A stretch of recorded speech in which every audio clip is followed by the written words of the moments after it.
રાજ્યભરમાં બુધવારે ગુજરાત બંધના એલાનને પગલે હિંસા ફાટી નીકળી હતી અને તે હિંસા વરાછા સહિતના વિસ્તારોમાં વિકરાળ બની હતી.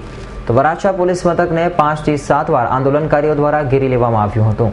જોકે મોડી સાંજે ફોર્સ આવી જતા વાતાવરણ શાંત પડ્યું હતું. રાજ્યમાં અમદાવાદથી પ્રસરેલી આગ સુરતમાં પણ ફેલાઈ હતી અને સુરતમાં મંગળવારે રાત્રેથી જ પાટીદાર બહુમતીવાળા વિસ્તારોમાં હિંસા ફાટી નીકળી હતી. ત્યારે વરાછા વિસ્તારમાં ભારે હિંસા જોવા મળી હતી અને પોલીસ ઉપર પણ હુમલાઓ કરાયા હતા. જોકે બુધવારે રાત્રેથી જ ફોર્સ દ્વારા ફ્લેગ માર્ચ કરાતા આખા વિસ્તારમાં ગુરુવારે શાંતિ જોવા મળી હતી.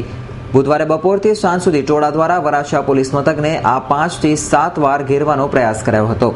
જોકે પોલીસ દ્વારા સંયમ જાળવીને કાયદો વ્યવસ્થા જાળવી રાખ્યું હતું અને મોડી રાત્રે ફોર્સ આવી જતા વાતાવરણ શાંત થયું હતું. પાટીદાર અનામત આંદોલનની માંગ ગુજરાત બંધના દિવસે સુરત શહેરમાં ઠેર ઠેર જોવા મળી હતી. ત્યારે વરાછામાં પાટીદારોના હિંસક ટોળાએ 5 થી 7 વાર વરાછા પોલીસ સ્ટેશનને ઘેરવાનો પ્રયાસ કર્યો હતો.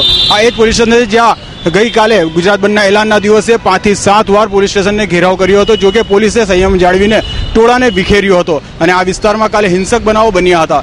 જોકે આજે અહીં વરાછા પોલીસ દ્વારા સંયમ જાળવીને તમામ લોકોને શાંતિની અપીલ કરવામાં આવી રહી છે અને પોલીસ દ્વારા હાલમાં અહીંયા બંદોબસ્ત ગોઠવી દેવામાં આવ્યો છે. કેમેરામેન રવિ બેન્દે સાથે અઝહર કુરેશી, S9 ન્યૂઝ, સુરત.